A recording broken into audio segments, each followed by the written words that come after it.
Nicat müəllim, ötən ilin əvvəlləri Prezident İlham Əliyev tərəfindən Respublikada ərzaq məhsullarının tədarükü və təchizatı açıq səhmdar cəmiyyətinin yaradılması barədə sərəncam imzaladı. Deyə bilərsinizmi, Respublikada belə bir qurumun yaradılması hansı strateji məqsədləri daşıyır?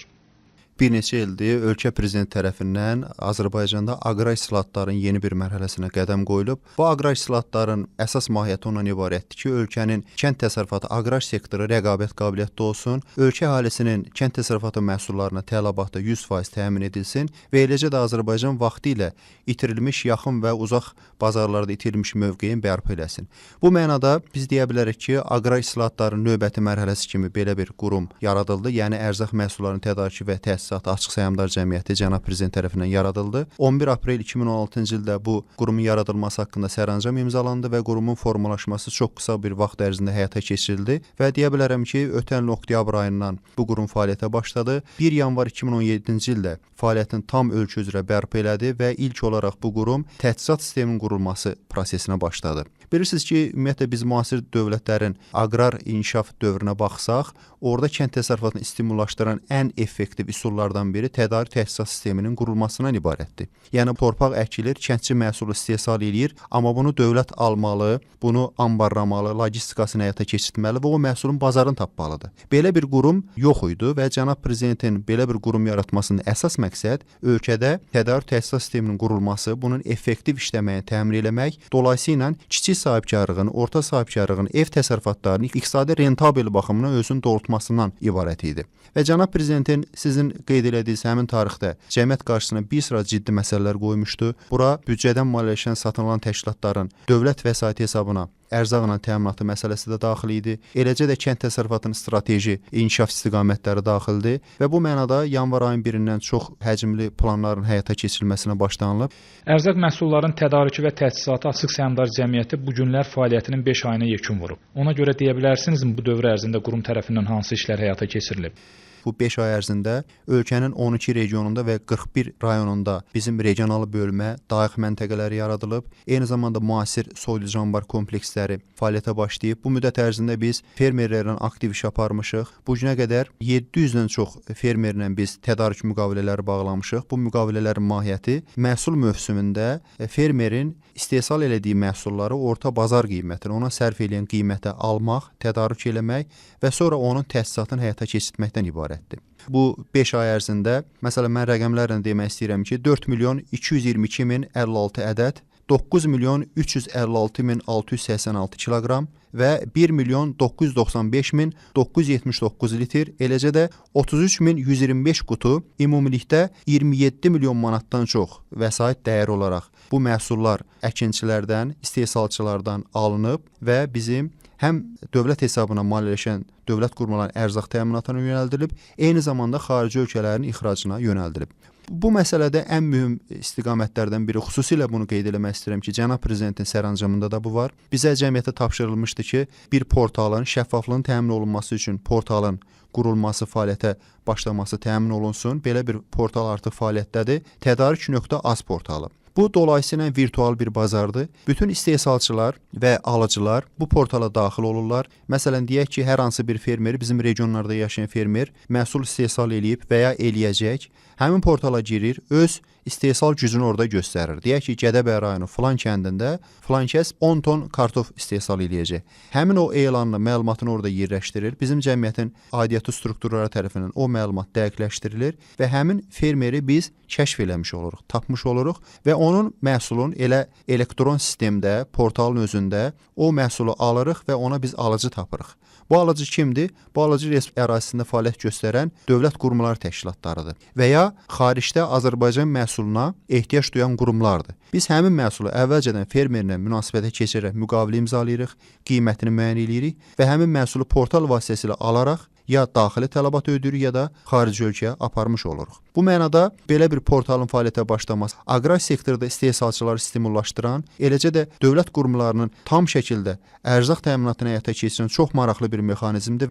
Belə mexanizm dünyanın çox az sayda ölkələrində var. Bu çox rahatdır, çox sürətlidir, şəffafdır. Burada artıq ortadakı vasitəçilər sıradan çıxır. Bilirsiniz ki, bugün aqrar bazarın iştirakçıları var və burada vasitəçilər institutu deyilən bir institut formalaşıb. Bu vasitəçilər kəndləri, regionları gəzərək istehsalçıların iqtisadi mənafələrinə ziyan vururlar və məhsulları öz maraqlarına uyğun qiymətdə alaraq ölkənin böyük bazarlarına gətirib satırlar. Nəticədə nə baş verir? İstehsalçı az qazanır, ortadakı vasitəçi isə çox qazanmış olur.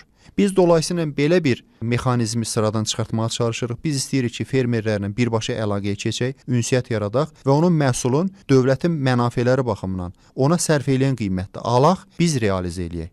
Bu mənada biz ümid edirik ki, yaxın illərdə kənd təsərrüfatı istehsalçılarımızın iqtisadi mənafeyi daha əhatəli şəkildə təmin olunacaq. Onlar daha rentabel istehsalın qurulmasına nail olacaqlar və dolayısıyla ölkənin aqrar potensialının daha da artması təmin olunacaq.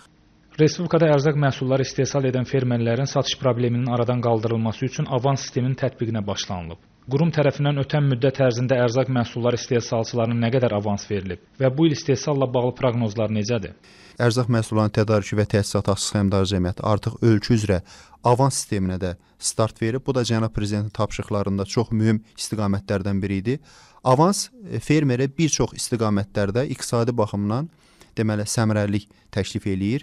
Bilirsiniz ki, kənd təsərrüfatı istehsalçıları mövsümdə torpağı becərmək üçün, toxum almaq üçün, digər aqrotexniki işləri həyata keçirmək üçün maliyyə sarıdan, vəsait tapmaq sarıdan çox əziyyət çəkirlər və biz fermerlə imzaladığımız müqaviləyə əsasən onun əkəcəyi əkin sahəsinin 25%-in əvvəlcədən nağd şəkildə ona veririk və ən əsası odur ki, biz ona dövlət təminatı veririk ki, bu məhsulu ək, biz yetişdir və biz bu məhsulu səndən bazar qiymətinə satın alacağıq. Yəni dövlətin burada ən mühüm funksiyası fermerlərin iqtisadi mənafələrini müdafiə eləməkdən ibarətdir. Ölkə bazarının qorunması və regionlarda iqtisadi aktivliyin yüksəldilməsindən ibarətdir. Və biz insanların gəlir səviyyəsini yüksəltmək üçün, iqtisadi aktivliyi yüksəltmək üçün o insanlara dövrə vəsaitini vermək, onların istehsal etdiyi məhsulu almaq, onu satmaq və yenidən təkrar istehsala stimul vermək məcburiyyətindəyik. Artıq biz respublika üzrə təxminən 100-dən çox fermeri tapmışıq, onların istehsal həcmini yoxlamışıq, monitorinqlər aparılıb,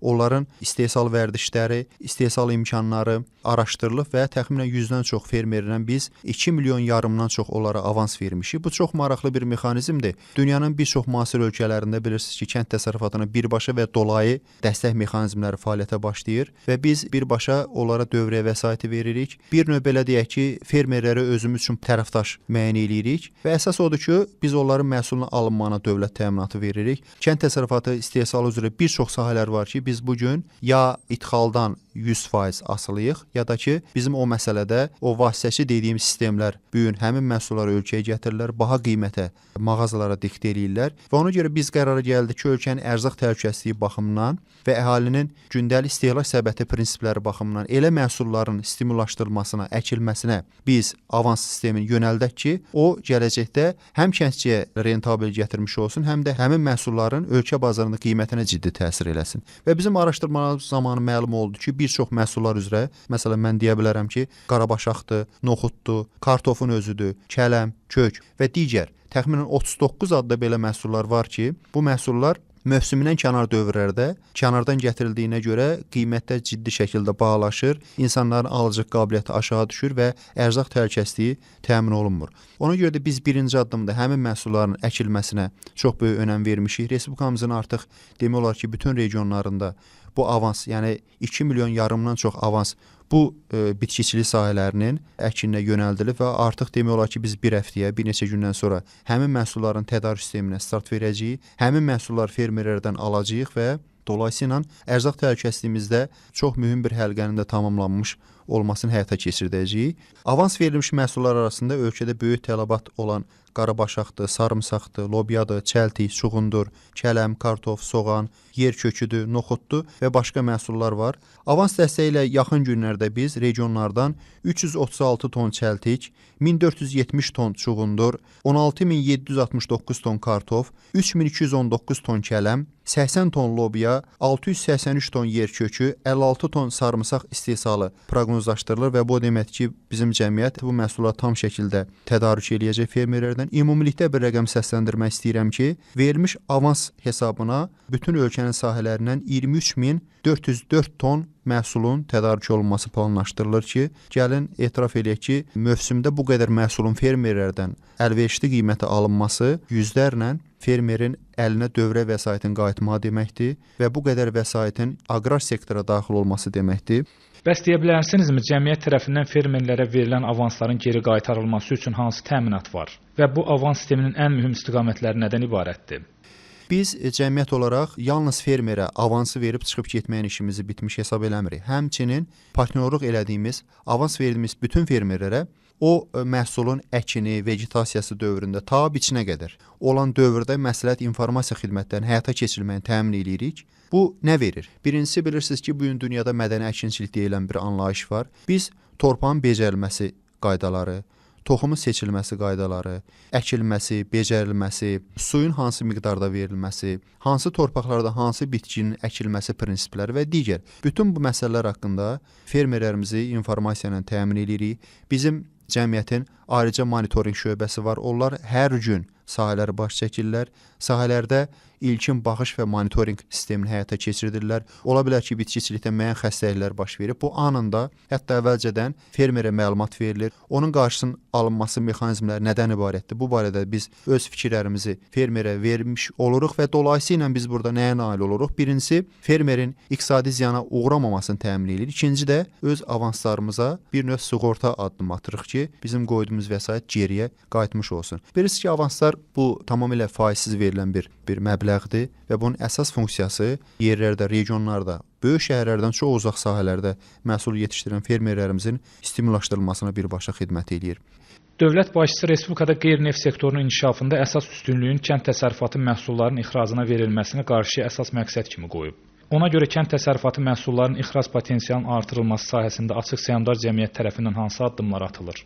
Ölkənin tələbatını təmin edəndən sonra bilirsiniz ki, bizim aqrar sektorda bir çox istiqamətlər üzrə məhsul istehsalı o qədər yüksəkdir ki, bu çox sevindiricidir. Amma bir tərəfdən də qarşımıza məqsəd qoyur ki, bu məhsulların realizəsi, bazarın gücü çatmır. Tələbat təmin olunub. Bəs onda biz nə etməliyik? Onda təbii ki, cənab prezidentin də bilirsiniz ki, siyasətinə uyğun olaraq yeni bazarların tapılması, yaxın və xarici ölkələrə getmək məsələsi bizim qarşımızda durur və mən deyə bilərəm ki, yanvar ayının 1-dən bu sahədə çox ciddi şəkildə işlər aparılıb. Artıq biz Bəhreyn krallığının çox böyük tədarük sistemini idarə edən bir holdinq ilə biz razılaşma əldə etmişik. Azərbaycan məhsulları bu mövsümdən ərəb ölkələrinin bazarlarına qədəm qoymuş olacaq.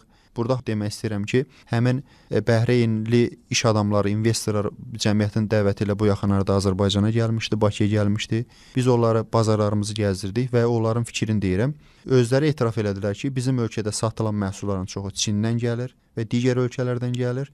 Çox dadsızdır. Azərbaycan məhsullarının ekoloji baxımdan təmizliyi, dadı, keyfiyyəti çox xoşlarına gəldi və nəticədə artıq biz böyük bir təxminən 60 milyon istehlakçı bazarını əldə eləmiş olduq. Bununla bərabər olaraq biz Rusiya bazarını daim diqqətimizə saxlayırıq. Bilirsiniz ki, bu ilki mövsümdə soğan istehsalı çox yüksək həddə olmuşdu. Bizim soğan istehsalı edən istehsalçılara kömək məqsədi ilə biz 1500 tondan çox soğanı xüsusən cəbhə bölgələrini xüsusi diqqətdə saxlayırıq. Cəbhə bölgələrindən Ağcabədi, Ağdamın Ergi düzündən aldıq və onu Rusiya bazarlarına biz ixrac eləmiş olduq. Belarusiyanın aidiyyatı açıq səhmdar cəmiyyətinə bizim görüşməmiz olub, razılaşmamız əldə olunub. Bizim bəzi məhsulların Belarusiya, bəzi məhsulların da Belarusiyadan Azərbaycana gətirilməsi haqqında razılaşma əldə eləmişik. Nizat müəllim, söhbətimizin sonunda isə istədik bir məsələyə də aydınlıq gətirək. Yəni bizdə olan məlumatlara görə yaxın vaxtlarda sizin qurum Çinin məşhur şirkəti ilə kiçik fermer təsərrüfatları üçün traktorların birgə istehsalına və Rusiyalı tərəfdaşla suda tez həll olan mineral gübrələrin əkinlərdə tətbiqinə başlayacaq. Bəs bu barədə nə deyə bilərsiniz? Azərbaycanda ən ciddi məsələ kiçik fermer təsərrüfatlarının, ailə təsərrüfatlarının inkişaf elətdirilməsi mühüm məsələdir. Çünki kiçik ev təsərrüfatları öz iqtisadi rentabelliklərini, iqtisadi aktivlərini artırmasalar, bazarda qiymət balansını saxlamaq çətin olur. və bazarda bilirsiniz ki, müəyyən o monopoliya faktorları ortaya çıxır. Səhmdar cəmiyyət bizim işlədiyimiz qurum bu problemi aradan qaldırmaq üçün bu yaxınlarda Çinin çox böyük bir dövlət korporasiyası var. Yuto Group deyilən bir korporasiyadır. Bunun dövriyyəsi ildə təxminən 100 milyonu aşır. Bunlar çox maraqlı bir texnikalar istehsal edirlər. Kiçik həcmli, kiçik ölçülü texnikalar, traktorlar, aqreqatlar istehsal edirlər. Biz onlarla memorandum imzaladıq. Bizim əsas məqsədimiz odur ki, Azərbaycanda bu texnikaların istehsalı baş versin. Biz bu texnikaları kiçik alət təsərrüfatlarına çox sərfəli şərtlərlə verilməyi təmin edirik. Və gəlinən razılaşmaya görə artıq Qusar rayonunda belə bir zavodun tikintisinə başlanılıbdır. Yəqin ki, payızda artıq ildə təxminən 800 ədəd belə bir kiçik həcmli traktorlar bizim fermer təsərrüfatlarına veriləcək və bununla da dolayısıyla biz kiçik təsərrüfatlarda o əl əməyindən istifadəni aşağı salmış olacağıq. Avtomatlaşdırmanı biz önə çəkmiş olacağıq ki, bu da dolayısıyla həm məhsulun kəmiyyətinə, həm də keyfiyyətinə təsir eləmiş olacaq. Bu da bizim ən mühüm istiqamətlərdən biridir və çox mühüm bir məqamı da qeyd eləmək istəyirəm ki, bilirsiniz ki, Azərbaycanda 1.500.000 hektardan çox torpaq əkin altındadır, amma biz statistika istinad eləsək görərik ki, bu torpaqların cəmi cümlətanı 58% mineral gübrələrlə təmin olunur. Mineral gübrə verilməyən torpaqlarda da bilirsiniz ki, məhsulları aşağı düşür, motivasiya yoxdur. Bu problemi aradan qaldırmaq üçün biz dövlətin dəstəyi ilə Rusiyanın çox böyük bir şirkəti ilə bu barədə artıq ilkin müzakirələr başlayıb. Bilirsiniz ki, bizdə cəmi bir neçə adda mineral gübrədən istifadə olunur, amma dünyada bu təxminən 22 adda mineral gübrədən istifadə olunur. Həm torpağın münbütlüyünü təmin edən, bitkinin özünün vegetasiyasını təmin edən, məhsul dövrü məhsulun özünü qoruyan, suda tez həll olan mineral gübrələr var, üzvü gübrələr var. Biz istəyirik ki, yaxın vaxtlarda ev təsərrüfatlarında mədəni əkinçiliyi bərpa eləmək üçün eyni sahədən iki məhsulun götürülməyi, buna ikinci əkin texnologiyası deyirlər. Bu texnologiyanın işə salınması üçün bizim regionlarda yaşayan ev təsərrüfatlarına biz həmin mineral gübrələrin sərfəli qiymətlərlə çox ucuz qiymətə çatdırılması üzərində iş aparılır.